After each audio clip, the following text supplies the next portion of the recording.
नमस्कार, जोहार। स्वागत है आपका डिजिटल झारखंडी समाचार में। तो चलिए झारखंड की आज की बड़ी और मुख्य खबरों पर बात करते हैं, पर उससे पहले आपसे एक छोटी सी अनुरोध है, कृपया वीडियो को एक प्यारा सा लाइक अवश्य कर दीजिएगा, क्योंकि आपका एक लाइक करना ही हमारी मेहनत का फल होता है। तो चलिए शुरुआत करते हैं आज की पहली और बड़ी खबर से। झारखंड के विधायकों और कर्मचारियों पर मेहरबान हेमंत सोरेन सरकार, अब मिलेगा ये लाभ। झारखंड सरकार अपने कर्मचारियों को जल्द ही एक बड़ा तोहफा देने जा रही है। जी हाँ, राज्य सरकार के कर्मचारियों को 5 लाख रुपए तक के स्वास्थ्य बीमा योजना का लाभ मिलेगा। मुख्यमंत्री हेमंत सोरेन ने राज्यकर्मी स्वास्थ्य बीमा योजना को लागू करने के प्रस्ताव को मंजूरी दे दी है। 31 जुलाई 2023 को स्वास्थ्य बीमा ने इसका प्रस्ताव जारी किया था। इसमें कहा गया था कि झारखंड में काम कर रहे और सेवा से रिटायर कर्मी और पदाधिकारियों को 5 लाख रुपए तक का स्वास्थ्य बीमा का लाभ दिया जाएगा। इस प्रस्ताव में कुछ त्रुटियां थी, जिसकी वजह से राज्यकर्मियों को योजना का लाभ अब तक नहीं मिल पाया। स्वास्थ्य विभाग ने इन त्रुटियों को दूर कर लिया है। मुख्यमंत्री हेमंत सोरेन ने भी इसे मंजूरी दे दी है। प्रस्ताव और कैबिनेट में लाया जाएगा। कैबिनेट से योजना को स्वीकृति मिलते ही इसे लागू कर दिया जाएगा। राज्यकर्मी स्वास्थ्य बीमा योजना के तहत झारखंड विधानसभा के वर्तमान सदस्यों, राज्य की सभी सेवाओं के कर्मियों, सेनावृत्त कर्मियों और उनके परिवार के आश्रित सदस्यों, जिनमें उनके पति, पत्नी, पुत्र, वैध दत्तक पुत्र 25 वर्ष की आयु तक, बशर्ते वे बेरोजगार हों, पुत्री, अविवाहित, विधवा, परित्यक्ता, नाबालिग भाई और अविवाहित बहन एवं आश्रित माता पिता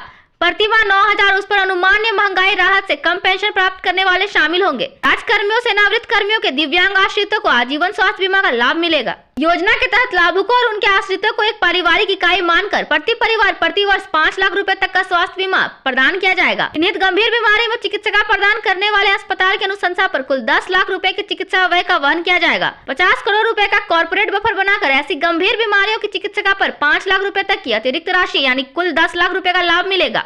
झारखंड स्टेट आरोग्य सोसाइटी के स्तर पर इंश्योरेंस कराने वाले कर्मी के इलाज पर बीमा की राशि से अधिक खर्च होने की स्थिति में अतिरिक्त चिकित्सा खर्च के लिए कॉर्पस फंड बनाया जाएगा।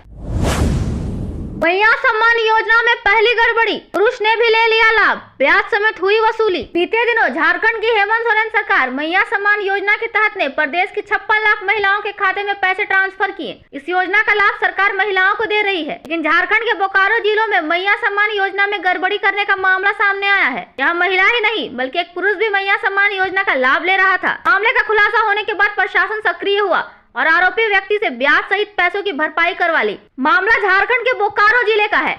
यहाँ एक पुरुष ने महिलाओं के लिए शुरू की गई मैया सम्मान योजना का लाभ उठा लिया। बीते दिनों झारखंड के मुख्यमंत्री हेमंत सोरेन ने 56 लाख महिलाओं के खाते में पैसे भेजे। इनमें से एक नाम पुरुष का भी था। मैया सम्मान योजना का गलत तरीके से लाभ उठाने वाले शख्स का नाम है आनंद प्रजापति। आनंद झारखंड के बोकारो में एक प्रज्ञा केंद्र चलाता है। मामले का खुलासा होने के बाद प्रशासन सक्रिय हुआ और आनंद से ब्याज सहित पैसे वसूल लिए। इस मामले में प्रशासन ने फ्रॉड करने के आरोप में आनंद प्रजापति के खिलाफ FIR भी दर्ज करवाई है।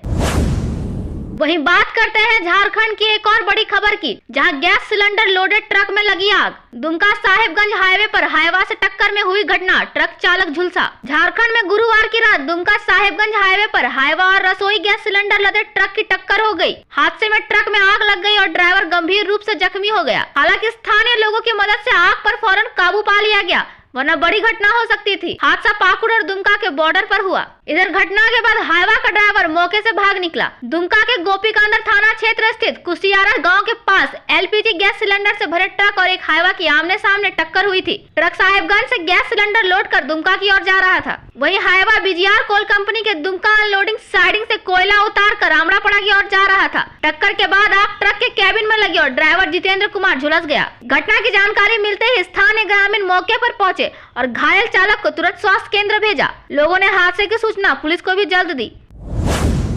झारखंड में 11 से कम हो सकती है ठंड। 13 जनवरी से फिर गिरेगा न्यूनतम तापमान। 3.2 डिग्री के साथ सबसे ठंडा रहा लोहरदगा। झारखंड में ठंड का प्रकोप जारी है। सुबह और शाम राज्य के कई हिस्सों में शीतलहर चल रही है। आसमान के साफ होते ही ठंड का असर भी बढ़ गया है। हालांकि मौसम विभाग के अनुसार पश्चिमी विक्षोभ की वजह से 11 जनवरी को न्यूनतम तापमान में बढ़ोतरी होगी और लोगों को ठंड से थोड़ी राहत मिलेगी। ऐसा ही हाल 12 जनवरी को भी रहेगा, पर 13 जनवरी से फिर न्यूनतम तापमान गिरेगा और लोगों को ठंड सताएगी। वहीं पिछले 24 घंटों में राज्य में मौसम शुष्क रहा, जबकि कहीं कहीं पर हल्के से मध्यम दर्जे का कोहरा भी देखा गया। सबसे अधिकतम तापमान 27.9 डिग्री सेल्सियस सरायकेला में, जबकि सबसे कम न्यूनतम तापमान 3.2 डिग्री सेल्सियस लोहरदगा में दर्ज किया गया है। इधर लगातार बढ़ रही ठंड की वजह से राज्य में 8वीं तक की कक्षाएं 13 जनवरी तक बंद कर दी गई हैं। शाम ढलते ही ठंड का असर बढ़ रहा है। ठंडी हवा चलने से सड़कों पर शाम में लोगों की कम आवाजाही देखी जा रही है। मौसम विभाग के अनुसार 11 और 12 जनवरी से उत्तर पश्चिमी भारत में पश्चिमी विक्षोभ का असर दिखेगा। इस वजह से उत्तर पश्चिमी भारत में बारिश और बर्फबारी हो सकती है। इसका असर झारखंड पर भी दिखेगा। ठंड से कुछ राहत मिलेगी। 11 जनवरी को सुबह से न्यूनतम तापमान में 2 से 3 डिग्री सेल्सियस की बढ़ोतरी होगी। 13 जनवरी से न्यूनतम तापमान में फिर गिरावट होगी। मौसम में लगातार हो रहे उतार चढ़ाव से सबसे अधिक परेशानी बच्चे और बुजुर्गों को हो रही है। मौसम केंद्र ने राज्य के 10 जिलों में घने कोहरे का लेकर अलर्ट जारी किया है। मौसम केंद्र ने बताया कि गढ़वा, पलामू, चतरा, हजारीबाग, गिरिडीह, कोडरमा, दुमका, गोड्डा, साहेबगंज और पाकुड़ में घना कोहरा रह सकता है। इसको लेकर सतर्क रहने की जरूरत है। झारखंड के लोगों के लिए खुशखबरी, इस दिन लगेगा स्वास्थ्य मेला। इलाज और जांच सहित मिलेंगी कई सुविधाएं। राज्य के सभी प्रखंडों में 20 से 24 जनवरी तक एक दिवसीय स्वास्थ्य मेला का आयोजन किया जाएगा। केंद्र स्वास्थ्य मंत्रालय के निर्देश पर आयोजित होने वाले इस प्रखंड स्वास्थ्य मेले में आयुष्मान भारत योजना, आयुष्मान भारत डिजिटल मिशन, राष्ट्रीय स्वास्थ्य अभियान तथा विभिन्न राष्ट्रीय स्वास्थ्य कार्यक्रमों आदि के तहत संचालित विभिन्न योजनाओं का लाभ दिया जाएगा। इसके साथ ही मेले में लोगों को जागरूक करने का काम भी किया जाएगा। मेले में अलग अलग तरह के जागरूकता कार्यक्रमों का आयोजन होगा। राष्ट्रीय स्वास्थ्य अभियान झारखंड के अभियान निदेशक अबू इमरान ने इसे लेकर निदेशक प्रमुख, स्वास्थ्य सेवाएं क्षेत्र उप निदेशकों एवं सिविल सर्जनों को विस्तृत दिशा निर्देश के साथ आदेश जारी कर दिया है। इसके तहत प्रखंड स्वास्थ्य मेले में अर्हता रखने वाले नागरिकों का आयुष्मान कार्ड बनाया जाएगा।